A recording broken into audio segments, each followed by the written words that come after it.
اب آئیے 12 ربیع الاول منانے کی وجوہات جو لوگ دیتے ہیں، چونکہ آج میرا موضوع یہی تھا کہ میں اس کے بارے میں کچھ معاملہ رکھوں گا.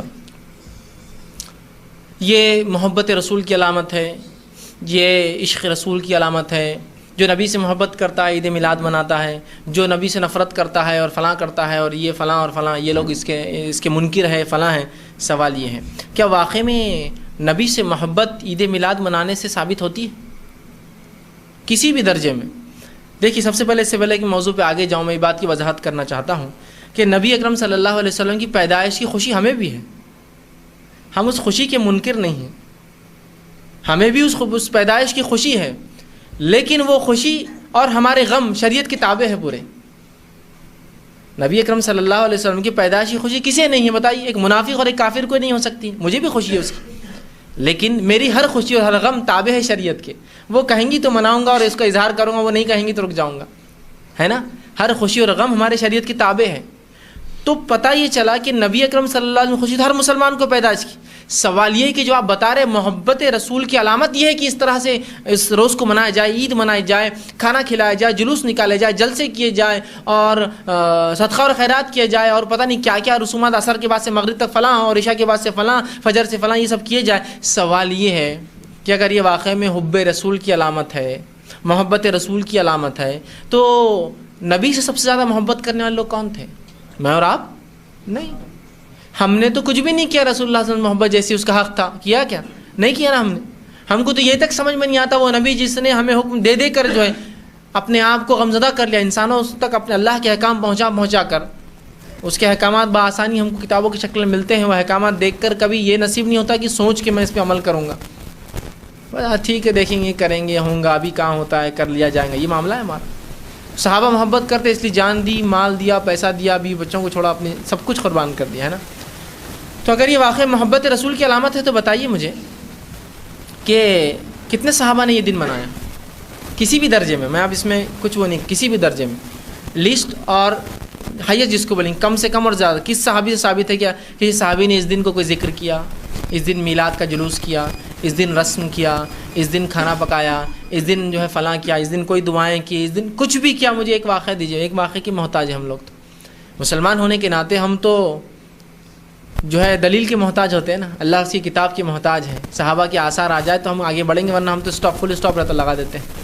اگر یہ محبت رسول کی علامت ہے تو کسی صحابی نے کبھی یہ دن منایا کیا؟ میں یہ سوال کر رہا ہوں. میں کچھ دن پہلے انٹرنیٹ پہ بیٹھا تھا تو ایک صاحب نے لکھا رہے آپ خلاف بولتے ہیں عید میلاد النبی کی. علامہ ابن تیمیہ لکھتے ہیں کہ اگر سلف اس کو منا لیتے تو اس میں کوئی حرج نہیں تھا. میں نے کہا یہی تو خصوصیت ہے اس آدمی کی کہ کیا لکھا ہے اس نے. سلف منا لیتے تو منا سکتے تھے، تب ہمارے لیے جائز تھا. سلف نے منائے نہیں تو ہم کہاں سے منا سکتے؟ جس کو بولتے ہیں یہ گریٹنس ہوتی ہے کہ انسان کی یہی خصوصیت اس کی اعلیٰ درجہ ہوتا ہے کہ وہ کیا لکھ رہے ہیں کہ نبی کی پیدائش ظاہر سی بات ہے خوشی ہونا چاہیے، مجھے بھی، آپ کو بھی ہونا چاہیے، لیکن ہماری خوشی تابع ہے کسی کی. اس وجہ سے ہم اس کو ویسے نہیں منا جیسے لوگ مناتے ہیں اپنے دل کی حد تک. اور وہ خوشی محبت ہے اور محبت اطاعت ہے. اس اطاعت کر کے ہم بتاتے ہیں کہ ہاں ہم نبی سے محبت کرتے ہیں نا. تو وہ کیا لکھ رہے ہیں ابن علامہ ابن تیمیہ؟ واقعی میں خول صحیح ہے ان کا. وہ لکھتے ہیں کہ اگر سلف منا لیتے تو کوئی حرج نہیں ہوتا، لیکن سلف نے چونکہ منایا نہیں تو ہم بھی نہیں منا سکتے. مطلب وہ انہوں نے خالی اتنا لکھا، سلف منا لیتے تو کوئی حرج نہیں تھا. میں نے کہا آگے بھی لکھتے کہ یہی تو خصوصیت تھی اس آدمی کی کہ جب لکھ رہا ہے قلم تو یہ کہہ رہے ہیں کہ سلف منا لیتے تو کوئی حرج نہیں، لیکن یہی دلیل ہے کہ نہیں منائے تو تم بھی مت مناؤ میرے بھائی. ان کو حرج نہیں تھا تو انہوں نے نہیں کیا، تو تم کیوں آگے بڑھتے ہو؟ جس چیز میں جب حرج نہیں تھا تو انہوں نے نہیں کیا تو تم کیوں جو ہے ایسا کام کرتے ہو انہوں نے نہیں کیا؟ تو یہی خصوصیت ایک عالم کی. آپ اس کی بات کو سمجھیے، اس پہ غور کیجیے کہ کس طرح سے وہ دلیل لے کر آ رہے اپنی بات کی کہ سلف کو خوشی تھی اس کی، منا لیتے تو کوئی حرج نہیں تھا، لیکن یہی دلیل ہے کہ انہوں نے نہیں منایا تو ہم بھی نہ منائیں. ٹھیک ہے. تو بہرحال محبت رسول کی کوئی علامت، عشق رسول کی کوئی علامت جلسے جلائس آپ کی پیدائش منانا نہیں ہے میرے بھائی. اگر ہوتا تو صحابہ مناتے اس کو، سب سے پہلے خلفاء راشدین مناتے، اس لیے کہ 2 سسر ہے تو 2 داماد ہیں. ابوبکر صدیق سسر ہے، چلو ان کا زمانہ بڑا کم تھا نہیں منا سکے. عمر ابن خطاب یہ بھی سسر ہے اور 10 سال خلافت کی اور زبردست خلافت. یہ ایسی کوئی خلافت نہیں جس میں کوئی حملہ ہوا، بارڈرز پہ تھی سب جنگیں. مسلمان حکومت اپنے سینٹر میں آب و تاب پر تھی، اپنے عروج پر تھی. تو کوئی ایسے حالات بھی نہیں تھے کہ ابوبکر صدیق کے زمانے میں جو حالات تھے کہ خود لوگوں نے مرتد ہو گئے تھے بہت سے لوگ اور ان کے خلاف جنگ ہونا، کچھ بھی نہیں. ایک دم سکون بھرے علاقہ. اچھا عثمان ابن عفان رضی اللہ کم و بیش 10 سے 12 سال آپ نے خلافت کی، آپ تو 2 بیٹیوں سے آپ کا نکاح ہوا ہے نا، انہوں نے کیوں نہیں منایا؟ عشق رسول محبت رسول نہیں تھا ان کو؟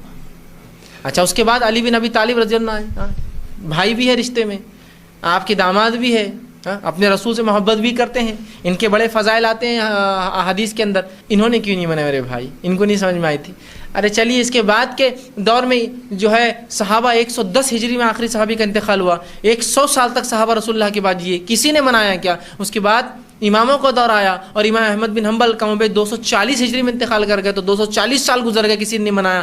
اس کے بعد کے ادوار میں آپ کو محدثین کا دور ختم ہونے تک 470 ہجری تک بھی آپ کو ایک واقعہ نہیں ملے گا اس کو منایا گیا کبھی۔ تو سوال یہ اب کہاں جاؤں میں؟ نہ خیر القرون میں ملتا ہے رسول اللہ کے زمانے میں، نہ صحابہ کے، نہ تابعین کے، نہ اماموں کے، نہ سلف صالحین کے، پھر کہاں سے اس کی دلیل؟ کسی امام نے تو ایک باب باندھنا تھا اپنے فقہ کے اندر، عید میلاد النبی کے فضائل اور مسائل، ہونا چاہیے نا، مسلک میں ہونا چاہیے نا، ہر چیز کی دلیل ہوتی ہے نا، فقہ بھی کوئی چیز ہے نا، ظاہر سی بات ہے، دین کی ایک سمجھ ہے، وہ بھی کہاں ہے اس میں کوئی باب ہے کسی امام کا؟ تو یاد رکھیے یہ سب خرافات ہے، یاد رکھیے، اس لیے کہ آپ مخالفت میں کر رہے ہیں اللہ کے رسول کی، آپ نے کبھی نہیں کی۔ نہیں آپ غلط ہیں، آپ غلط ہیں، اللہ کے رسول صلی اللہ علیہ وسلم یہ دن منایا، اچھا کیسے منایا؟ حدیث میں آپ نے فرمایا کہ میں پیر اور جمعرات کو روزہ رکھتا ہوں، اور پیر کو روزہ اس لیے رکھتا ہوں کہ پیر اور جمعرات کو نام عمل اللہ کے پاس پیش ہوتے اور میں اللہ نے مجھے پیر کے دن پیدا کیا تھا۔ دیکھیے دلیل ہے۔ تو اللہ کے رسول نے سالگرہ، برتھ ڈے، میلاد نہیں منائی، ہفتہ منایا، ہر ہفتے روزہ رکھتے تھے، تو آپ بھی ہر پیر کو منائیے پھر، اور کیسے؟ روزہ رکھ کر، ہے نا؟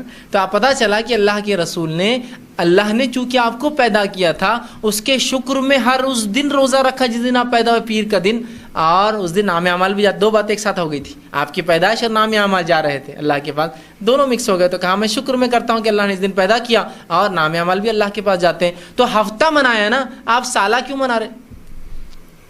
شریعت کی دلیل تو بہت مخصوص ہے نا پھر، اور وہ بھی روزہ رکھ کر، کھا پی کے، ناچ گا کر، جھنڈے لگا کر کہاں منایا آپ نے؟ کھا پی کر نہیں نا، بھوکے رہے، روزہ رکھا کہ اللہ کا شکر مجھے پیدا کیا تھا اس دن، اور نبی بنایا، اور اس دن عام اعمال جاتے ہیں تو امت کو بتانے کے لیے کہ تم بھی روزہ رکھو، تو یہ تو دلیل ہے، روزہ رکھو آپ اس دن نفل، نہ کہ آپ جو ہے پیدائش کا دن نکالو۔ نہیں، آپ سمجھ نہیں پا رہے ہیں، قرآن میں بھی اس کا حوالہ ہے، ماشاء اللہ، اب قرآن آ گیا تو پھر جی اب جھک جانا پڑتا آدمی۔ جی بتائیے، قرآن میں ہے کہ تو انہیں چاہیے، اللہ رب العزت قرآن کے نزول کی طلب فرماتا ہے، تو ہم نے اپنی کتاب کو نازل کیا تو انہیں چاہیے کہ اس کے جو ہے خوشی منائیں۔ کسی خوشی منائیں؟ قرآن کے نازل ہونے کی۔ تو قرآن کے نازل ہونے کی خوشی، تو قرآن جس پہ نازل ہو اس کی پیدائش کی خوشی، سبحان اللہ، دلیل مل گئی، اور نعرے فلاں، لیکن نعرے ضروری ہے، بات سمجھ میں آ گئی نا؟ اللہ نے فرمایا کہ ہم نے قرآن کو نازل کیا تو لہٰذا، سورہ یونس کی ایک آیت ہے، انہیں چاہیے کہ خوشی منائیں۔ تو جب قرآن کے نازل ہونے پہ خوشی، تو جس پر اترا اس کی خوشی، اوہ پھر تو بس جھوم اٹھتی پوری مجلس، ہے نا؟ فلاں، اس لیے کہ آپ کو سمجھنے دینا ہی نہیں ہم نے، جب تک آپ ہماری جیبیں بھر رہے ہیں، ہمارا پیٹ بھر رہے ہیں، تو ہم نے آپ کو سمجھنے دینا ہی نہیں ہے۔ سمجھ رہے ہیں بات کو؟ جاننے والوں نے آپ کو سمجھنے دینا ہی نہیں کہ کیا ہے، بس آپ لگے رہیے بس نعرے واروں کے اندر، کچھ مت سمجھیے، تو لگ گئے اس میں۔ اچھا بات تو صحیح ہے، تو اس آیت سے تو پتہ چل رہا ہے کہ عید قرآن مناؤ، کہ انہیں چاہیے خوشی منائیں، قرآن اترا تو رمضان کے اندر، قدر کے اندر منائیے آپ، قدر کی رات قرآن اترا نا، وہ چاہے 21 کی تھی، 23 تھی، 25، 27، تو 5 راتیں مناؤ، اور ماشاءاللہ منا ہی رہے، ہم تو خوشی منا ہی رہے نا، ان راتوں کو جا کر اللہ کی عبادت کر رہے ہیں، اور اللہ نے ایک تحفہ دیا ہے نا، تو وہ خوشی اس معنی میں۔ دوسرا، صحابہ نے شاید تو کیسا سمجھا میرے بھائی؟ صحابہ نے کہ اللہ کے رسول نے کبھی منائی کیا عید کی، قرآن نازل ہونے کی خوشی؟ یا کبھی صحابہ نے یہ کہا کہ اس آیت سے یہ معلوم ہوتا ہے کہ قرآن اترنے کی خوشی منائی جائے، اور جس پہ قرآن اترا اس کی خوشی اس سے زیادہ؟ یا کسی تابعین نے؟ اس لیے کہ صحابہ کی زندگی جو ہے نا کٹر ہوتی ہے، ہم لوگ جو قرآن سے کچھ بھی استدلال کرتے ہیں نا،